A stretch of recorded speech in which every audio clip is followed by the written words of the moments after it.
Hey, welcome back to my channel. If you are new here, then welcome. My name is Erica. Today I'm going to be talking about a video that I saw when I was looking up resources for something else. It was unrelated, but then I came across this video and I had some thoughts. Maybe some of the thoughts are surprising to some, maybe not, I don't know, but it's a video made by a disabled YouTuber named Todd Hammer, and now her upper body is paralyzed as a result of some type of an infection she had when she was a kid, and the video is called Pressing Buttons, and in parentheses, short film. Disability goes deeper than what you see. And I mean, obviously I'm gonna play clips, can't play too many and can't like play them in full because of copyright reasons, but I just went out to the kitchen in my PJs and asked my roommate who was out there, if I put on a top that has ties that need to be tied, would you be able to help me with it? And she was like, I'm kind of rushing to eat my breakfast. So I was like, okay, I'll ask the other roommate. I eventually got a hold of my other roommate and told her that the first roommate would not help me with the top, and she was like, oh, well, that's okay. I told her, I was like, well, it's just sad when people tell me no, because then I'm left wondering, what am I supposed to do? And she just kind of laughed, which I kind of took as her not really knowing what to say. And then she talks about how she relies on other people for daily support needs, mostly friends and roommates. She talks about her senior year of college and how she had asked one of her friends to help her put on a top that she couldn't put on herself. And she had asked a friend to help her put on a top that she couldn't put on herself. And her friend said, no, I'm kind of in a rush. I have somewhere to be. I need to make my breakfast, all of that. So then she asked her other friend, but she didn't just ask her other friend. She kind of, I don't want to say complained, because I feel like that has a very negative, a very negative connotation, but she told the other roommate or friend that like this other person would not help me, and it's kind of sad when people don't help me because then I'm stranded. And her friend kind of laughed at her, which it's really hard for me to really gauge this situation because I don't know all of the context. I don't know the ins and outs of these people's friendships. I don't know Todd Hammer, or if everything went down the way she's saying. And please don't take this as me saying she's lying or exaggerating. I'm not. But what I am saying is, it's hard for me to really fully understand what happened in this situation, and like what kind of laughter. Was it nervous laughter? Was it like making fun of her or being like, you're so stupid? Like, I don't know. I don't know how that went about, People are shocked that I received so many negative comments about the scene from my short film where I expressed frustration with having to rely on my roommates for help. Some people were also asking what exactly people were saying. And this one says, people have the right to help you or not. Just be grateful for those that do help you. And then this comment is a lot, but it basically just says that it came off that I sounded like I was entitled to my roommate's time and that I was pressuring my roommates into thinking saying no isn't an option and that this is unfair because they are not my paid carers. I think another reason why this particular scene really touches a nerve in a non-disabled audience is because up until this scene, I am the only one dealing with the repercussions of my disability. But once we get to this scene, we learn that my disability is negatively impacting my relationships with my friends. And non-disabled people don't like knowing that if they're friends with a disabled person, that person's disability can negatively impact their life too. Then, so she made a follow-up, she made a YouTube short talking about how that segment of her short film was the most controversial, and a lot of people made comments saying she was entitled, or, well, your friends are not paid caregivers, so what do you expect? I have a lot of thoughts on this. I know I said that in the beginning of this video. I have a lot of thoughts. I always have a lot of thoughts. Why would I make YouTube videos if I didn't have anything to say or add to a conversation? So it's kind of like, yeah, of course you have thoughts, Erica. But I want to first really make it clear that I believe this is a very, very nuanced situation, and not just the situation she describes in the short film, but relying on other people to help you with activities of daily living. Well, I'm really talking like an independent living specialist right now. It's like a cult. But anyway, so I think a lot of people, even disabled people, if they don't require support to complete activities of daily living, such as showering, dressing, going to the bathroom, eating, cooking, all of the things most non-disabled, or I'm gonna even go on to say able-bodied, because you can be disabled and your body may be able to do all of those activities. But if you're able-bodied, or if you have even a physical disability, but you can complete activities of daily living on your own without support, you're not gonna understand what this is like, and that's okay. I don't expect people to understand something they've never experienced themselves. I know even family members and friends of people that need this kind of support still oftentimes don't understand how vulnerable you can feel, how much of a burden you can feel like. And in it, a lot of people commented on Sarah's video saying, like, why don't you get paid care? And of course, even me, the first time I watched that video, I'm not gonna lie, that was kind of my first reaction, was, why doesn't she get like an aid? But also, as someone who has an aid, I know how expensive it can be, and I know a lot of disabled people don't qualify for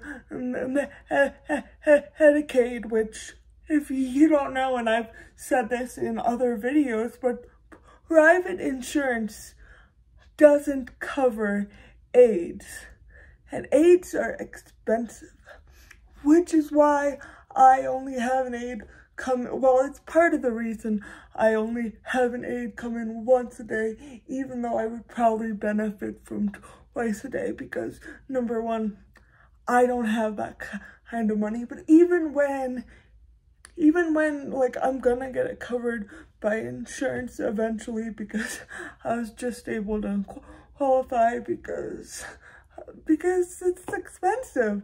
But even when I do get it covered by my insurance, I'm still probably only going to have an aide come in once a day, because having an aide come in multiple times a day, your schedule is really dictated by other people. And sometimes I just want to be able to, if it's a Friday night and one of my friends is like, hey, do you want to go out? I don't want to, this is stupid. This is a really embarrassing thing that I'm saying on my YouTube channel, but I don't want to be like Cinderella and like have to leave at like 10 o'clock, because I mean, realistically, is an aide even gonna come in at midnight? Probably not, and I don't blame them. They have lives too, they have families, they have all these things, and they need to get done. They're people too, and I acknowledge that all the time. I'm always like, am I being a burden on people? Even people I pay to help me, I'm like, am I being a burden on them? And I know that's really wrong to think of myself, and I would be the first person to tell another person, like, no, you're not a burden for needing support. But that voice is still in my head constantly. So I think a lot of people watching this video, if they've never needed this type of support long term, because I mean, you could like break your arms and it's short term and you're not treated like a burden when you have a short term injury, which I could go on a whole rant about that. Why do people with lifelong disabilities get treated differently than people that might have something short term, or they may have just acquired their disability and everybody's there to help them? But when you've had a disability for 27 years, people are kind of like, screw you, figure it out yourself. That's really awful that people treat each other like that. But on the other hand, I also recognize that people in my life also have their own lives and their own things they want to do, and they can't just be at my beck and call. And I recognize that I don't expect people to be at my beck and call, but at the same time, needing support with a lot of things and trying to figure it out myself is exhausting all the time. Every single second of the day, I'm thinking, how am I going to do this? How am I going to do that?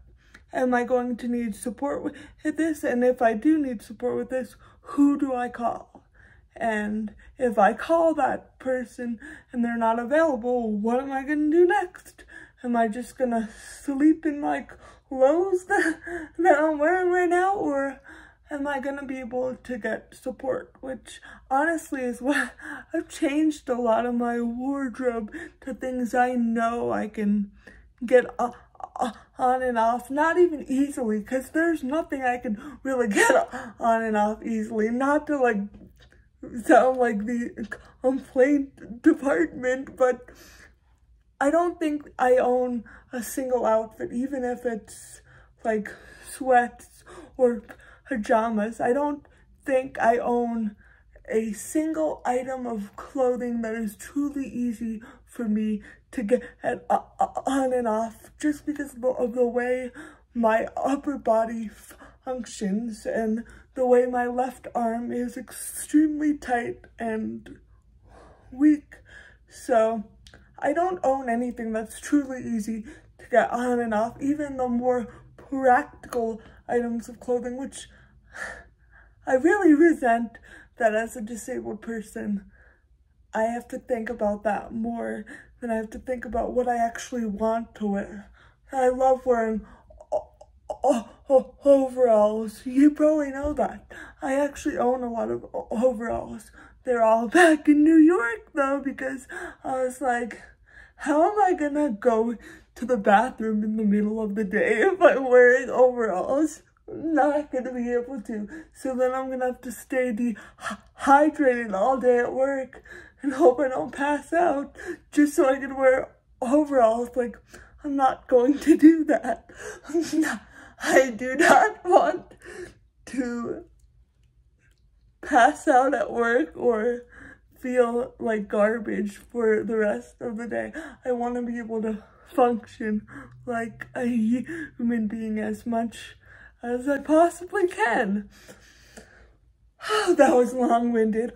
And as much as I hate the whole mindset of most people are going to become disabled at some point in their lives, so that's why they should care about disability and ableism. And the reason I hate that mindset is we don't do that with other marginalized groups, because a lot of them you can't enter at any point. A lot of them you're either born with or you're never gonna have that marginalized identity. And I don't think we should only care because it can happen to us. I think that makes us selfish people, and I do think the disabled community needs to kind of stop using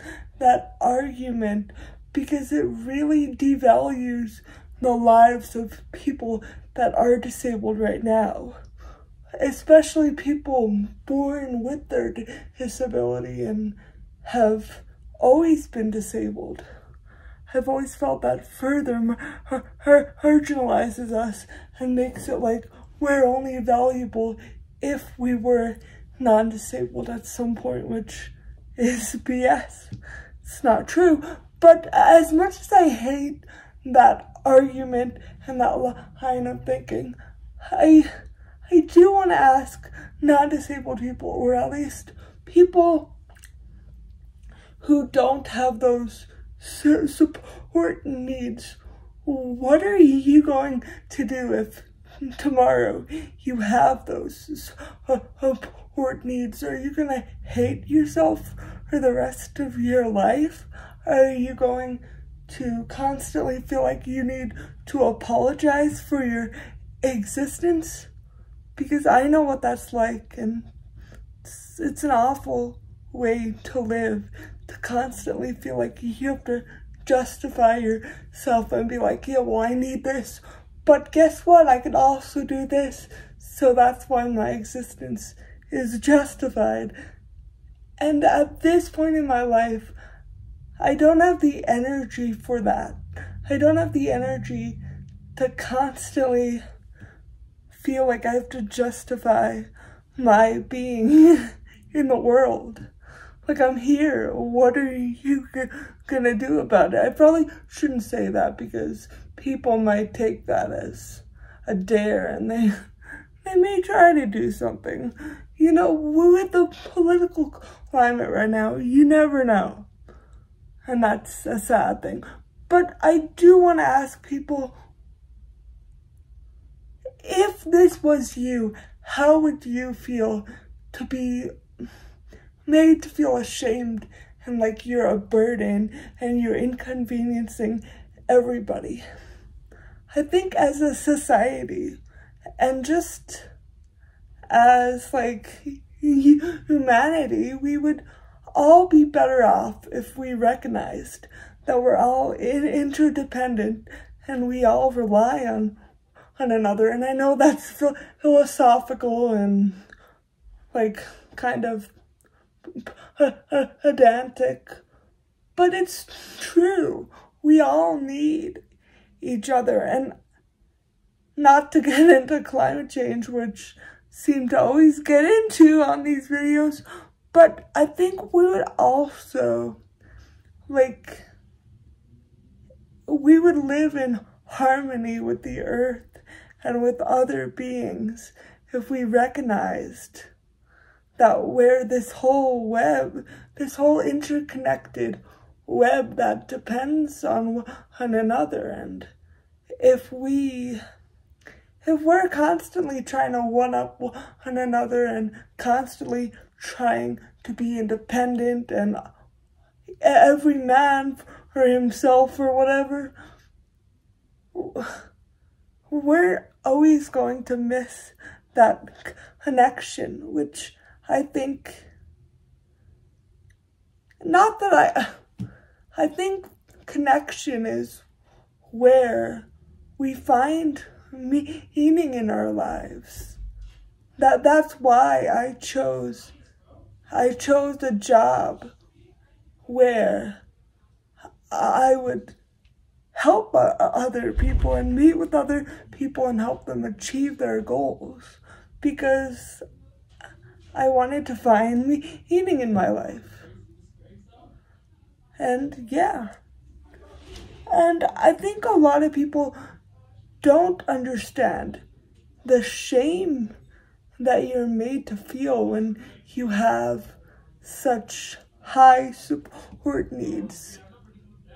I've always felt like I was a burden if, like, say when I was in college, there were times when, for whatever reason, either my aide didn't come or something happened or it was raining, but I would have to, like, change my shoes in the middle of the day. So then I would have to ask a friend, and I would feel terrible about that. I would feel like something was wrong with me, and such a simple thing takes less than 10 minutes. But even if it wasn't, why did I feel such shame needing that so that I could go to class or the dining hall or anything else? And instead of sitting with that discomfort and saying to myself, it's okay to feel that way, but it's also okay to need help, I would starve myself and use other really unhealthy coping skills. And that's why I'm so passionate about the concept of interdependence, because I really think it would have saved me a lot of pain, physical and mental pain, if I had learned about it earlier in life and I had embraced it earlier in life. But instead, I was born in the late 90s and I grew up in the early 2000s with the whole, like, craze of the Paralympics and nothing's impossible and the only disability in life is a bad attitude, which, disgusting. I wish that quote didn't exist, because it's not true. Like, I will never be non-disabled, and that's okay, and I will never be independent in the traditional sense of the word, and that's okay. The whole point of this video is we shouldn't shame ourselves or shame other people for our basic needs. But something that this brought up in me is, well, it's something I've experienced in my own life, and it's something shameful and hard to talk about. I'm always like, I hate that I have to rely on other people for help, because I feel like it kind of messes up friendships and relationships. If you're asking someone for help, even if they're a good person, which, I mean, granted, I don't know how good they would be if they really get annoyed with you for asking for something really simple. But anyway, as a disabled person who needs support with activities of daily living, one of the, I don't even know if I'm gonna say it's a perk, but in a way I guess it is. One of the silver linings in all this is I get to really see what people are really like. Someone may seem nice on the surface, but then if you're stranded and need something, you may see who they really are, and who they really are may not be a good person, may not be someone who's willing to help other people and to be there and support other people. And I think this really says a lot about us as a society, that we've gotten to a point where we have this myth of independence. And yes, I'm gonna call it a myth because we live in a global society where we rely on other people to help us get food to eat, help us have clothing on our backs. Most people don't build their own homes, or like, you're not out there on one of those bikes that produces electricity. So really, no single person, well, I'm not going to say no single person. I mean, I will say no single person, because you still rely on other living beings, even if you don't rely on other people. But no person on this planet is truly independent. And that's okay. It's okay to need others to help you. And I say that to myself every day.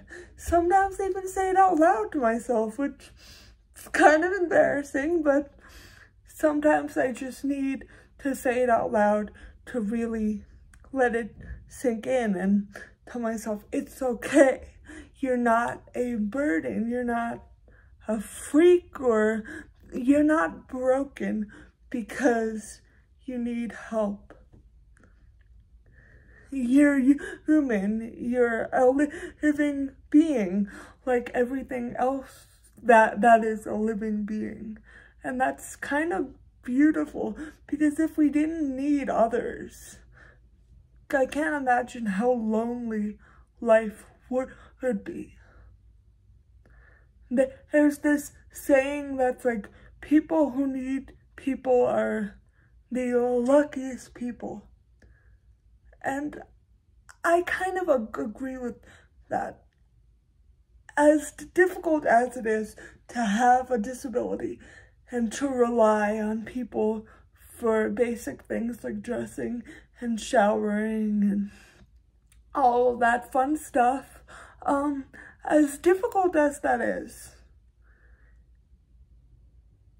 I've really gotten to meet some really amazing people in my life, and I've had some really difficult experiences, and I've met some pretty shitty people in my life. I'm not gonna lie about that.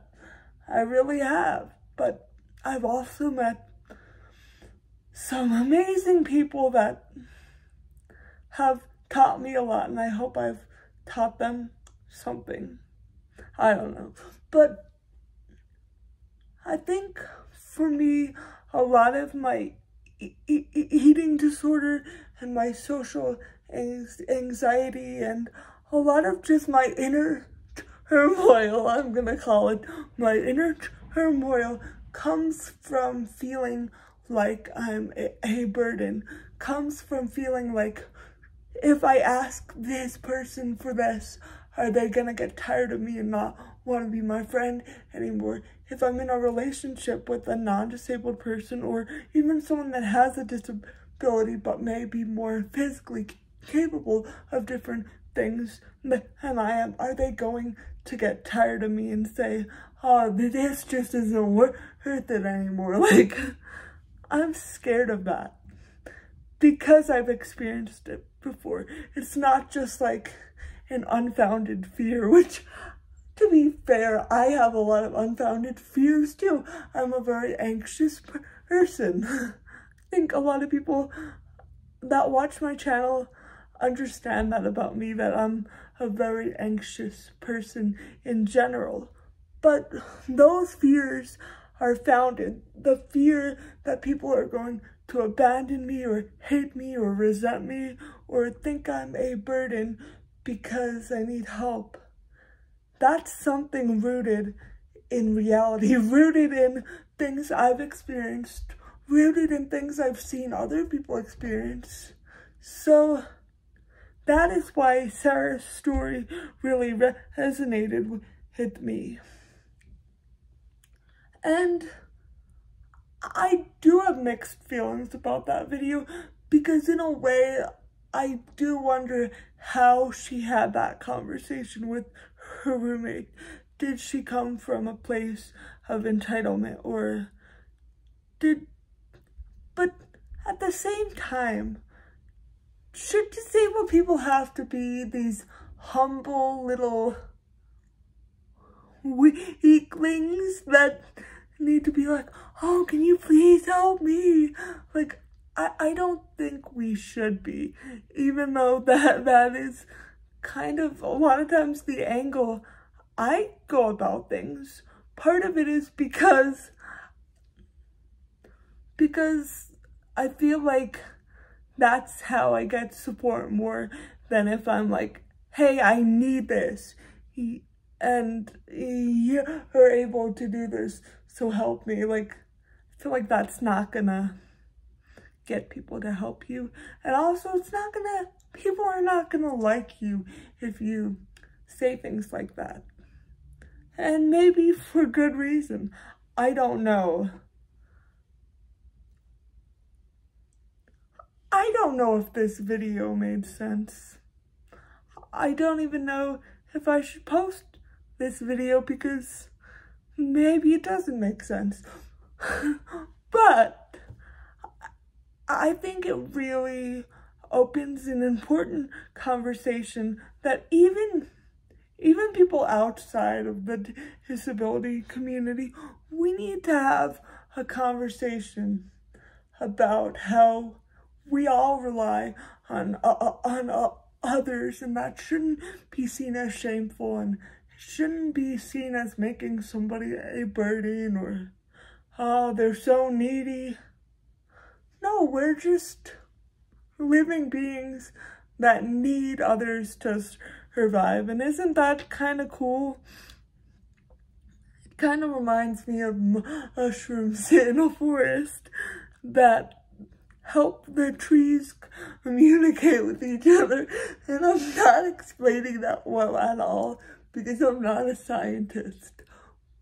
But I really love the idea that even mushrooms and trees need others to support them. I think it's a really comforting idea that none of us are truly alone, even if we want to pretend that we are. And maybe that didn't make any sense, and it probably didn't. But anyway, I hope you enjoyed or learned something from my nonsensical ranting. I know it really helps me to just unpack things in my head and unpack things going on in my life and just to, I don't know, see if other people have experienced similar things. And obviously I know other people have, because even Sarah, she has experienced that. And yeah, so thank you so much for watching, and I hope to see you again next time.